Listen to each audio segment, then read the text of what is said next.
విజయనగరం పట్టణం బాబమెట్ట double road వద్ద దేవి పార్క్ను MLA Pusapati Aditi Vijayalakshmi సందర్శించారు. ఈ సందర్భంగా ఎమ్మెల్యే మాట్లాడుతూ ఈ పార్కు కోసం 2019 టీడీపీ హయాంలో స్థలం కేటాయించి ప్రహారీ గోడను నిర్మించినట్లు తెలిపారు.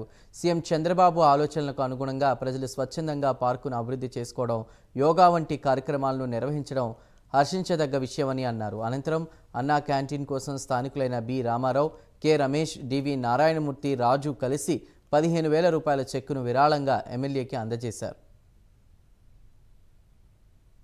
అయితే సెంట్రల్ గవర్నమెంట్ పంపిస్తుంది, అలాగే చంద్రబాబు నాయుడు గారు ముఖ్యమంత్రిగా కూడా స్టేట్స్లో వాళ్ళ సత్యం మేరకు కూడా వాళ్ళు చేస్తున్నారు.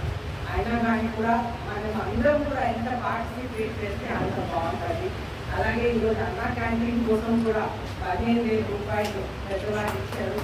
అలాగే ముందు కూడా 1,00,000 రూపాయలు ఒకరు ఇచ్చారు, అలాగే 30,000 ఒకరు ఇచ్చారు. ఈరోజు పొద్దున కూడా 2 లక్షలు ఒక గ్రూప్ కాకతీయ అసోసియేషన్ వాళ్ళు ఇచ్చారు.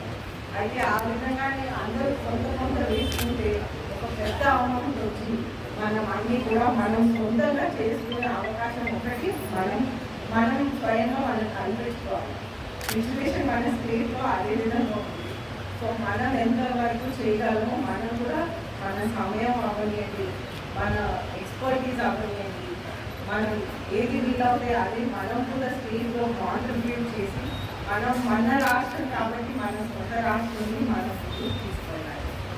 అలాగే మీరందరూ ఈ పార్ట్ ఏ విధంగా డెవలప్ చేశారు, మీ స్టేట్ మొత్తం కూడా మనం అందరం కలిసి డెవలప్ చేయాలని నేను కోరుకుంటా ఉన్నాను.